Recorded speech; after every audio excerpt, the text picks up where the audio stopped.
Bismillahirrahmanirrahim. Bismillahirrahmanirrahim. Assalamualaikum warahmatullahi wabarakatuh. Teman-teman sekalian, kita alhamdulillah sudah masuk kepada hari keempat dari bulan suci Ramadan. Gimana keadaan Ramadan kita hari ini? Masih semangat? Mudah-mudahan semua kita masih dalam keadaan semangat dan tetap happy menjalankan ibadah-ibadah bulan Ramadan. Hari ini kita akan bahas feeling good tentang Ramadan. Gimana caranya di bulan Ramadan kita tetap merasa nyaman walaupun mungkin dalam kondisi pandemi seperti sekarang ini kita nggak sampai drop semangat untuk beribadahnya atau semangat untuk beramal solehnya. Nah, ada beberapa tips yang diajarkan ulama kepada kita supaya kita dapat feeling goodnya, dapat semangatnya. Jadi Ramadan berasa seperti saat kita lagi liburan. Ramadan berasa seperti saat kita lagi jalan-jalan. Jadi semua aktiviti kita selama bulan Ramadan itu nggak dianggap sebagai cuman ibadah yang wajib, tetapi juga ibadah yang asik, yang nyaman, yang fun. Terus apa yang harus kita lakuin supaya Ramadan kita itu maksimal, tapi kita juga tetap feeling good, tetap merasa happy. Nah, di antara nasihat ulama supaya kita dapat feeling yang nyaman saat beribadah itu, kata para ulama, berakatlah dengan Allah Subhanahu wa Ta'ala. Jadi ketika kita beribadah, melakukan satu kebaikan, kita berakatnya sama Allah, jangan sama makhluk. Artinya kita belajar ngarepin kebaikan hanya kepada Allah, bukan kepada makhluk. Karena kalau misalnya kita ngarepin kebaikan atau penghargaannya dari makhluk, kita akan sering kecewa. Misalnya nih, kan ibadah bukan hanya sholat dan puasa ya, tapi juga termasuk amal soleh membantu orang lain, kita donasi, kita misalnya nolongin temen, kita sharing pulsa.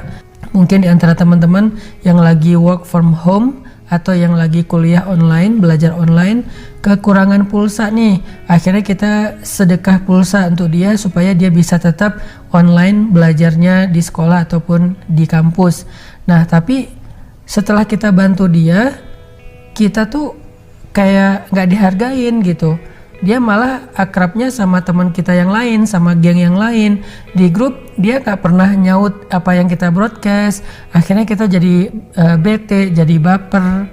Nah, gimana caranya biar kita tetap feeling good, udah bantu orang lain dan gak nyesel? Caranya ketika awal kita melakukan kebaikan itu, cobalah untuk berakad dengan Allah.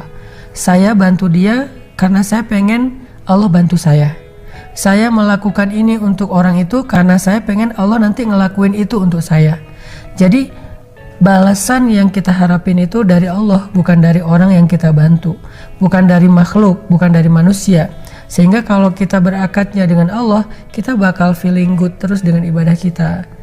Makanya pernah seorang sahabat namanya Abu Bakar As-Siddiq kecewa, bete, baper sama seorang keluarga yang selama ini sering dibantu sama Abu Bakar, tapi bisa-bisanya dia memfitnah anaknya Abu Bakar, yaitu Sayyidah Aisyah radhiyallahu anha.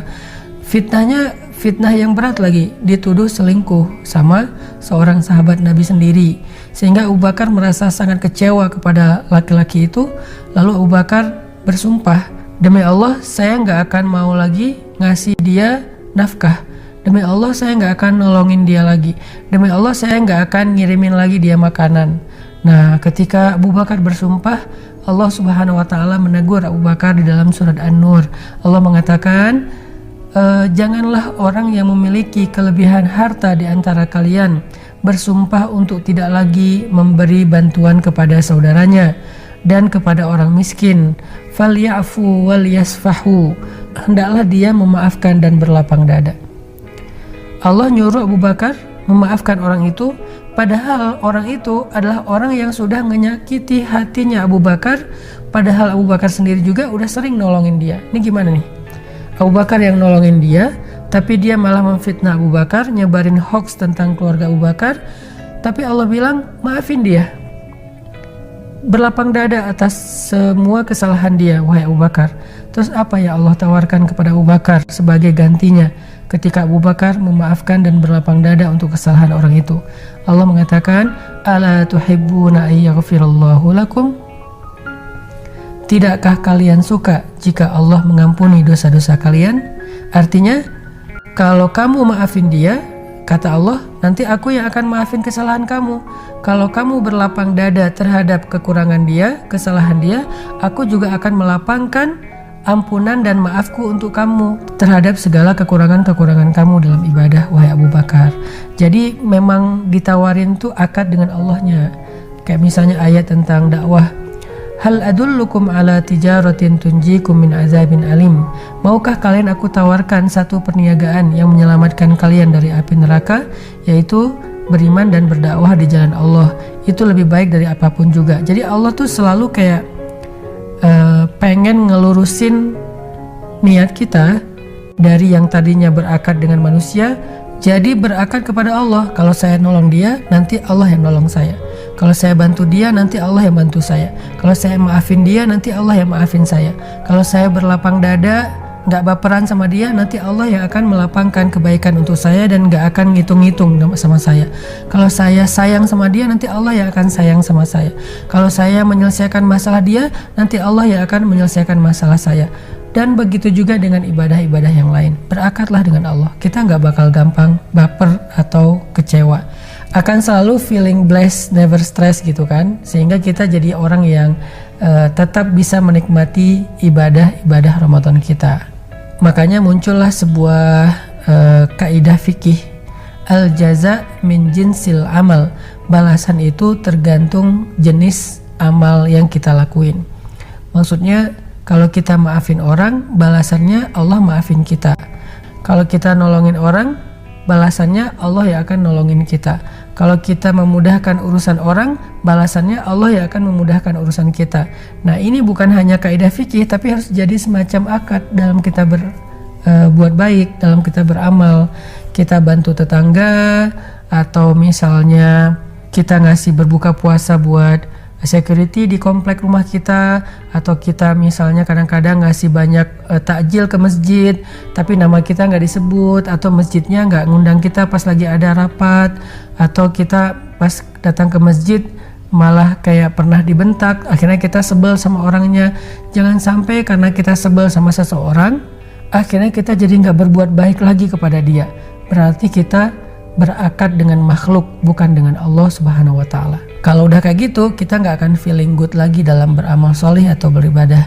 Begitu juga dengan ibadah yang sifatnya ritual, bukan ibadah sosial. Ibadah ritual itu misalnya kayak kita sholat, kita ngaji, harus berakad dengan Allah. Kalau kita sholat dan ngaji berakad dengan makhluk, kita pasti nggak akan feeling good dalam ibadah itu. Berakad dengan Allah maksudnya apa? Kita jadiin sholat kita, ngaji kita, ibadah kita itu sebagai wasilah, tawasul untuk menjadi jalan kita dapat kebaikan dalam hidup. Bukan sebagai pencitraan, bukan sebagai status, bukan sebagai penghargaan. Kadang-kadang di keluarga ada tuh rasa sedikit ya, bahwa kita akan lebih semangat beribadah kalau dihargain. Sekedar kata-kata, wah hebat ya sholatnya, wah hebat ya bacaan Qur'annya, wah hebat ya hafalannya dan segala macam, kita jadi semangat kan. Itu pemikiran anak kecil sih. Makanya buat kita kalau pengen feeling good, nomor satu berakadlah dengan Allah doang, jangan dengan makhluk. Seorang istri nyiapin waktu berbuka untuk suaminya, berakadnya sama Allah. Suami mencari nafkah, menafkahi keluarganya, berakadnya dengan Allah. Tapi kalau dua-duanya berakad kepada makhluk, istri berakad kepada suami, suami berakad kepada istri, pasti dua-duanya nggak akan selalu feeling good, akan mudah kecewa banget. Udah capek-capek nyiapin waktu berbuka, ternyata dia komplain gitu, misalnya, kok cuman ini doang, kayak aku ngasih nafkah gede deh setiap bulan, kok masakannya cuman ini doang. Atau istri yang komplain tentang nafkah suami, kok cuman segini dapatnya, kan kebutuhan bulan Ramadan itu banyak, padahal suami udah pontang-panting di luar mencari nafkah walaupun yang dia bawa pulang cuman sedikit. Makanya jangan sampai rusak nih feeling good kita dalam beribadah dan beramal soleh gara-gara kita berakad dengan makhluk. Itu tips supaya kita feeling good dalam beribadah Yang pertama yaitu berakad dengan Allah Subhanahu wa taala.